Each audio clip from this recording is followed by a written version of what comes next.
ಮಾತನಾಡಿದ್ದಾರೆ. ನಮ್ಮ ತಂದೆಯವರು ಮತ್ತೆ ನಿಮ್ಮ ಬಾಂಧವ್ಯ ಮೊದಲಿಂದನೂ ಇದೆ, ಜೆಡಿಎಸ್ ಅಲ್ಲಿಂದನೂ ಇದೆ, ಹೈಂದ ಸಂಘಟನೆಯಿಂದನೂ ಇದೆ. ಸೊ ಹಾಗಾಗಿ ಯಾವುದೇ ರೀತಿಯಲ್ಲಿ ಭಿನ್ನಮತಗಳು ಅನ್ನೋದಿಲ್ಲ, ಅಪಪ್ರಚಾರಗಳು ಸಾಮಾಜಿಕ ಜಾಲತಾಣಗಳಲ್ಲಿ ನಡೆಯುವುದು ಸುಳ್ಳು ಅಂತ ಹೇಳಿ ಅದು ಇದನ್ನೆಲ್ಲ ನಾವು ಹೇಳ್ತಾ ಮುಂಚಿಂದ ಹೇಳತ್ತೀವಿ. ನಾವು ಡೇ ಒನ್ನಿಂದ ಹೇಳಿದ್ವಿ, ಅವರು ಹೇಳಿದ್ದಾರೆ, ಎಲ್ಲರೂ ಹೇಳ್ಯಾರ. ಇದರಲ್ಲೇನು ಪ್ರಶ್ನೆ ಬರೋದಿಲ್ಲ, ಇದು ಸಹಿ ಮಾಡಿಕೊಡುವಂಥ ಪ್ರಶ್ನೆ ಉದ್ಭವಿಸೋದಿಲ್ಲ.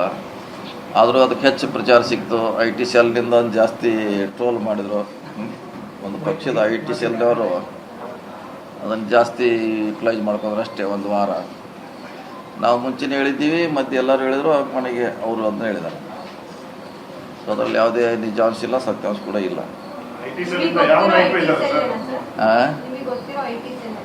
ಹಾಂ, ನಮ್ಗೆ ಗೊತ್ತಿದೆ. ಐ ಟಿ ಸೆಲ್ಲ ಇಟ್ಟು ಸ್ಪೀಡ್ ಮಾಡ್ಬೇಕಾದ್ರೆ ಅವರೇ ಮಾಡಬೇಕು, ಬೇರೆ ದೇಶದಲ್ಲಿ ಯಾರಿಗೂ ಮಾಡಲಿಕ್ಕೆ ಶಕ್ತಿ ಇಲ್ಲ. ಅದನ್ನು ಕಾಂಗ್ರೆಸ್ಸಿನ ಶಕ್ತಿ ಸ್ಪ್ಲಿಟ್ ಮಾಡಲಿಕ್ಕೆ ಪ್ರಯತ್ನ ಮಾಡಿದ್ರು, ಆದರೆ ಆಗಲಿಲ್ಲ, ಸಕ್ಸಸ್ ಆಗಲಿಲ್ಲ. ಅದು ಇಲ್ಲ, ನಮ್ಮ ಪಕ್ಷದವರಲ್ಲ, ಬೇರೆ ಪಕ್ಷದವರು.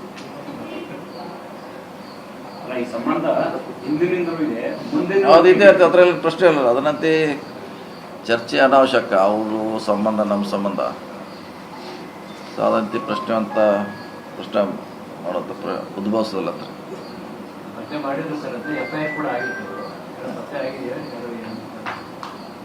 ಒಂದಿನ ಪತ್ತೆ ಆಗಿದ್ದಾರೆ ಯಾರಂತ, ಇನ್ನೊಂದಿನ ಹುಡುಕ್ತಾ ಇದ್ದಾರೆ, ಒಂದಾಗಿದ್ದಾರೆ ಅಷ್ಟೇ.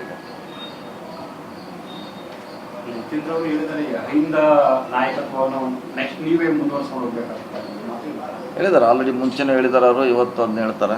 ಪ್ರಶ್ನೆ ಇಲ್ಲ. ಅವ್ರು ನಾವು ಜೊತೆಯಲ್ಲಿದ್ದೀವಿ. ಇನ್ನು ಸಿದ್ದರಾಮಯ್ಯ ನಂತರ ಅವ್ರು ನಾವು ಜೊತೆಯಾಗಿ ಕೆಲಸ ಮಾಡಬೇಕಾಗ್ತೈತೆ. ಸೊ ಹೀಗಾಗಿ ಅವ್ರು ನಾವು ಜೊತೆ ಕರ್ನಾಟಕದಲ್ಲಿ ಮತ್ತೆ ಹಿಂದೆ ಕಟ್ಟುವಂಥ ಪ್ರಯತ್ನ ಮಾಡ್ತೀವಿ.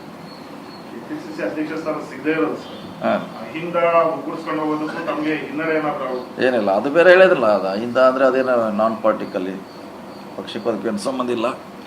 ಹಿಂದ ಅನ್ನೋದು ಇದ್ದೇ ಇರ್ತೈತೆ. ಸೊ ಅದನ್ನು ಮಾಡಲಿಕ್ಕೆ ನಾವು ಇದ್ವಿ, ಬೇರೆಯವ್ರು ಇದ್ದಾರೆ, ನಾವು ಮಾಡೋದಕ್ಕಂತಿಲ್ಲ.